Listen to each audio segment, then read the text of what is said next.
College Nanded. Let's start our first PPT. Our objective of this chapter is evolution of ICs, evolution of microprocessor, basic structure of microprocessor. So here first of all, what is IC? IC is a integrated circuit. In this integrated circuit is association connection of various electronic devices such as resistor, capacitors and transistor fabricated to a semiconductor material such as silicon or germanium. It is also called as chip or microchip.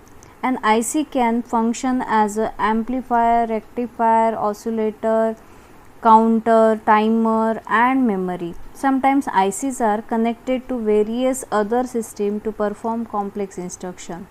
Here some evolutions of ICs are there. First one is small scale integrated circuit. This small scale integrated circuit is a IC having number of gates in it. Fabricated number of gates is 3 to 30 and number of transistor per chip is 10. So the image of this small scale integrated circuit is shown here. Now medium scale integrated circuit. This circuit is somewhat larger than small scale integrated circuit, and here number of gates are in range of 30 to 300 and number of transistor per chip is hundreds. Now next one is after some year large scale integrated circuit is evaluated. So here evolved. So here 300 to 3000 number of gates are contained into this one single semiconductor chip, and number of transistor in that particular circuit contains 10,000s.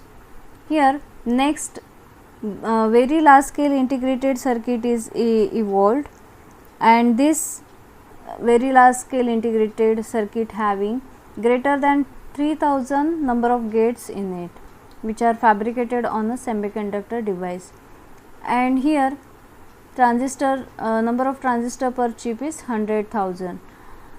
After that ultra large scale, nowadays very large scale and ultra large scale is very much widely used in our every circuit, in mobile, in every electronic devices. So last one is ultra large scale integrated circuit. This ultra large scale integrated having more than 1 millions of gates in one semiconductor chip. It means that the transistors, number of transistors are more than 1 million. So this is the evolution of ICs. After that, when ICs are evaluated, like that microprocessor is also evaluated. So microprocessor is a semiconductor programmable logic device. It is also a semiconductor device. It is also a chip. It is in which total input or different types of units are contained in it. So it is also called as brain of your computer, because every component, every input output device and memory units is connected to this microprocessor, and microprocessor is performing all these things. So here evolution of microprocessor. In evolution of microprocessor, in 1971 Intel introduced 4004 microprocessor, which is only of 4 bit and having memory address capabilities 1 kilobyte. This microprocessor only used in calculator, that's why it is for in addition and subtraction purpose. After that in 1972 8008 is one of the Intel introduced one of the microprocessor which is of 8 bit and having 40 pin IC. In this IC having memory addressing capacity up to 16 kilobyte, and this IC, this is again a microprocessor utilized in calculating purpose. In 1976, 8-bit microprocessor 8085 is introduced by Intel, which is having 40 pin IC and 64 kilobytes of memory is contained. Memory capability is there, addressing capability of this memory is there.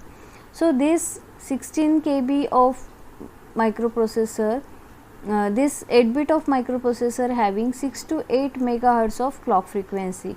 So this is the speed of that particular microprocessor to process the data, and this one is the first, this one is called as first microprocessor because RAM, ROM, CPU, IO devices are all fabricated in single package. So that's why it is called as first microprocessor. After that 8086 in 1988, 8086 is evolved. It is a 16-bit microprocessor of 40 pin IC having 1 MB of memory capability, memory addressing capability, and 5 to 10 megahertz of clock frequency is available. After that, in 1982, 80286 is introduced by Intel having 16-bit microprocessor. It means that its data bus is 16-bit and its IC having 68 pins, and it is also 16 MB of memory. It has memory capability is there, memory addressing capacity is there, and 6 to 12.5 megahertz of clock frequency speed of that particular microprocessor is having. After that, 80386 is one of the next generation microprocessor introduced by Intel in 1985 having 32-bit of data bus and 132 pins are having to that particular IC. So it has 4 GB of memory address capability and its clock frequency is 22 to 33 megahertz. After that, in 1989, Intel introduced 80486. Again, it is of 32-bit microprocessor having 168 pins that so that it having memory address capability of 4 GB and its clock frequency is 26 to 100 megahertz. After that, Pentium is introduced, which is a 5th generation microprocessor. 80386 is the 4th generation microprocessor, 8086 is the 3rd generation microprocessor, and 8085 is the 2nd generation microprocessor, and 4004 is the 1st generation microprocessor. Pentium is 5th generation microprocessor introduced in 1993. It is having data bus capacity of 32-bit, having 168 pins of IC and 4 GB of physical memory available. So 100 to 150 megahertz of clock frequency it has. So like this is the evolution of our microprocessor, and nowadays Intel dual core i7 is running. After that, we have to see the next topic is basic structure of microprocessor. Here microprocessor having mainly 3 components in it: ALU, control unit, and register array. And this is our microprocessor, which is connected to externally to input, output, and memory unit.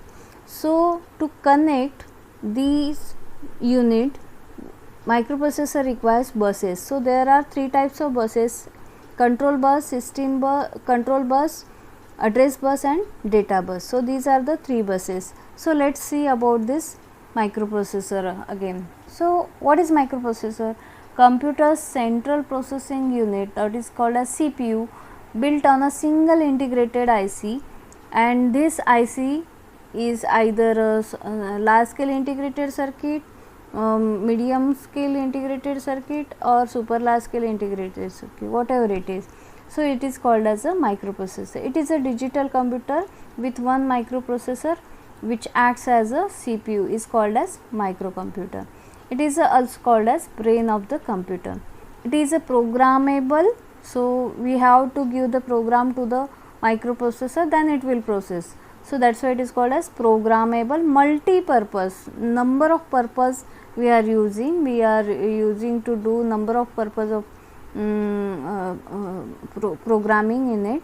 And then it is a clock driven register based electronic device that reads binary instruction from a storage devices called memory, accept binary data from input devices like keyboard, and then it will process on that data and gives the desired output as per the instruction. It will process on that and gives you desired output, which will be displayed on output device like monitor.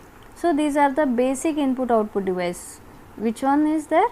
Keyboard and monitor is the basic input output devices, and we have to give the instruction through the keyboard. So this is about microprocessor. Now how many units are contained in this microprocessor? We have seen already. There are three main units of this. Internally, microprocessor is divided into three units: arithmetic and logical unit, register and control unit.